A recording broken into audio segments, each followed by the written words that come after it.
maanta waxaan dhalinyarada iyaga Tiyanis Group ka tirsan teamka shaqeynaya waxaan aad iyo aad ugu faraxsanahay in aan xogaagii mushaharka ama xogaagii yara aan qaadanaynay inaan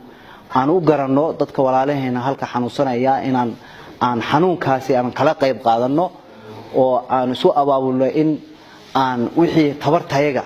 aan maaragtay aan la qaybsano aad baan ugu faraxsanahay arintaasi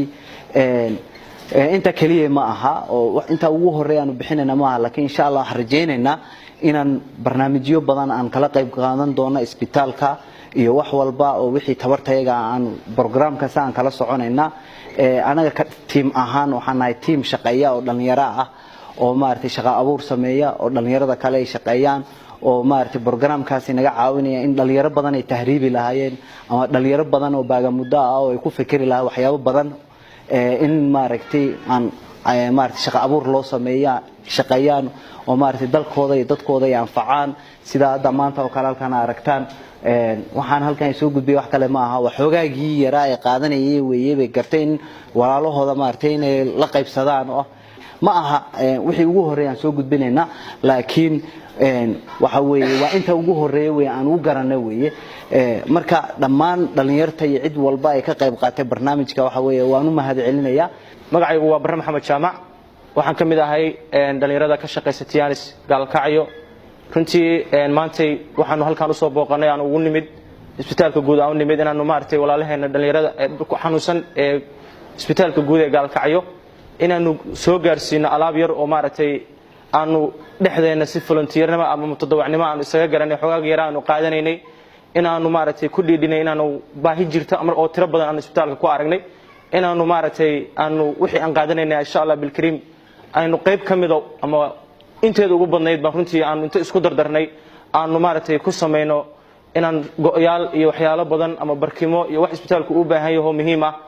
inaanu maartay ku soo iibino runtii aad baan ugu faraxsanahay inaanu si mutadawacnimo bulshadeena aan ku caawino wayna naga go'an tahay in loo hiiliyo dhalinyaro kacaan oo waxa weeyaan ay u kacaan dhalinyaro waliba muxsiniin ah inay gartaan inay maxal oran jiray waxyaabaha asaasiga barkimaha iyo maxal oran jiray inay intii soo aruuriyaan ay ugu deeqaan runtii wax wanaagsan way oo wax bulshada inay kaga dayan kadho qof kasta oo jecel bulshadiisa inuu wax u qabto uu kaga dayan karo weeyaan runtii aad baan waxa weeyaan isku mahadcelinaa oo ku ammaanantihiin oo ku sharfantihiin cid kasta waxa weeyaan jecel bulshada inay wax u qabatana tusaale ayaa u tihiin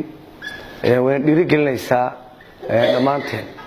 maanta waxaan ku faraxsanahay anoo joogo isbitaalka weyn ee Mudug la guddoonsiiyay alaabtan run ahaantii waxaan ahay aniga bukaan waxaana la ii keenay alaabtan ayaana loo keenay isbitaalka dhammaantiis waana loo qaybiyay waxaana loo qaybiyay shirkadda la dhaho Tiyanis iyo dhalinyarada ayaa noo qaybisay halkan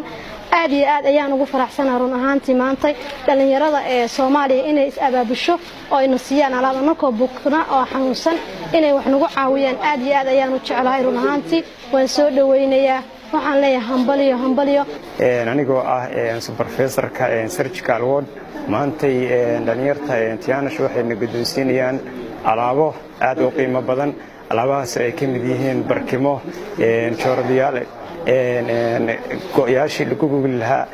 iyo waxyaabo kale oo aad u fara badan run ahaantii dhalinyartan waan soo dhaweynaynaa ma sha Allah waa dhalinyaro isxilqaantay waxaan jecelnahay dhalinyarta kale oo saas oo kale inay isku dhexqaamaan maadaama ay alaab aad iyo aad u qiimo badan bukaankoodii jiifay run ahaantiina bukaanku waa muhiim in loo keeno alaabo kala duwan in la caawiyo in wax badan loo qabto waa muhiim dhalinyartana waxaan leenahay soo dhawaada dhalinyarta kale oo rabta inay macnaha caawiso bukaanadana waa soo dhaweynaynaa hal abuurkan runtii muhiimka ah ay sameeyeen dhalinyaradu iyo groupkan ayaan u hambalyeynaa kamana soo hartay hal abuur waxa loo yaqaan binaadamka waxa la isku dhaafay waxa la yiraahdaa hal abuur qof kastaba wuxuu heer ku gaaraa binaadamka waxa weeye inta maskaxda ka shaqaysiyo iyo waqtiga uu galiyo labadaas la sheega qofku markuu maskaxdiisa degan tahay oo nolol fiican hayo deganaansho hayo ayuu hal abuur badan sameeyaa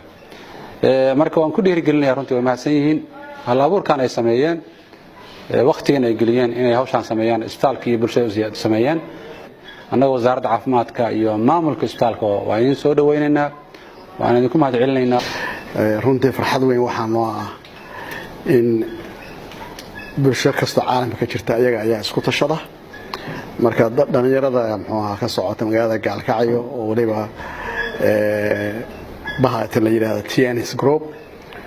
oo anu ku soo saaciday khayrka ah inay bilaabeen adeeg bulshada waxtar u ah inta misanaysa ku ekaane ay misna hadiiban ay waliba cusub oo agaha dhulka dhigin inay misna bilaabeen muxuu danta caamka ah inay ka qayb galaan oo wixii yaraayo soo galay misna meelihii ugu baahi badnaa oo isbitaalkeena weyn inay u soo sameeyeen muxuu ahaa qorshaha kan marka adeega maanta ay bilaabeen waxay noo fududeynaysaa hadda ka anagu waxay inaan ku baraarugno aan ku dhaqaaqno bukaanku inuu yeesho ala adeeg isbitaalku diyaariyo oo sterile ah oo sariirta waxa qofka laga bedelayo markii wasakhowdo markasta loo gogolayo marka fikirkan groupkan ugu soo saaciday aad iyo aad baan uga mahad celinaynaa ayadana bulshada inay ogaato waa muhiim oo adeegaas waxtar buu inoo leeyahay in ayagana muxuu ahaa inuu runtii aan gacan ku siino businesskooda inuu horumaro customer hadayna u sameeyeen businessku way istaagaya dan adeega hadda isbitaalku helay ma la helayo taariikhdeeduna muhiim bay noo tahay saas caalamka loo wada shaqeeyaa marka aad iyo aad baan ku hadlayaa magaca bahdayada isbitaalka waxaan ballan qaadaynaa tabaca keenteen inaan sida caadada noo ahayd baan u xifidno dadka xaq u lehna ay isticmaalaan waa arrin ayaduna muhiim ah aad iyo aad baan mahadsantihiin wassalaamu calaykum waraxmatullaahi wabarakaatuh